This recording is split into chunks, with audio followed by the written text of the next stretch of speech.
also my complete collection of V-Line Mark 1 livery locomotives I have. I've got the N451.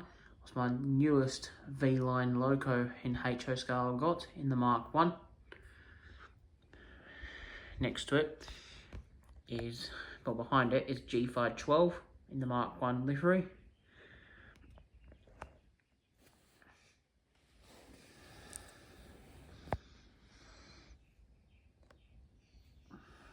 Behind that is X31. I'll be building to make it work. I have this for ages, but not had it run for ages. It seems the electrics are not working in it because the headlights are not working. But I'll be building that with the homemade copper handrails I made yesterday out of telephone wire. And then L1150 in the V-Line livery. All these locos are still around to this day. N451 is stored at the South Donald workshops until it gets used by Seymour Rail Heritage or 707 operation, run on the standard gauge Heritage trains.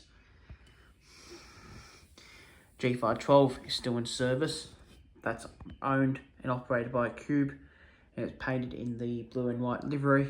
It's currently at the moment in Cube rail and used on the broad gauge steel, Apex and Long Island steel trains, and the rare Cube grain that runs around. X31 still exists. It was repainted into the VR blue and gold, and it's owned by Seymour Rail Heritage up at Seymour. L1150 still exists, the class leader of the L class, that still exists. And that survives at the Williamstown Train Museum. They do open it up to people have a look inside the loco, and it's painted in the VR blue and gold also. The free locos in front of operation on the main line, you do see them.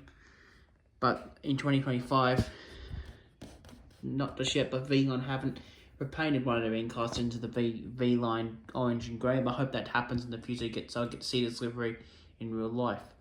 They've already painted an A-class in the Mark 1. They painted a Y-class into the Mark 1. And they painted a P-class into the Mark 1. The models I have to get now to go in my collection of the V-Line Mark 1 livery will be an A-class, an P-class, and a Y-class. When the A-class are being released and they're coming out in that livery, and I'm going to purchase A66 in that livery, and A62. And hopefully one day Oxygen does a re-release of their P classes, and I hope they do it in the Mark 1.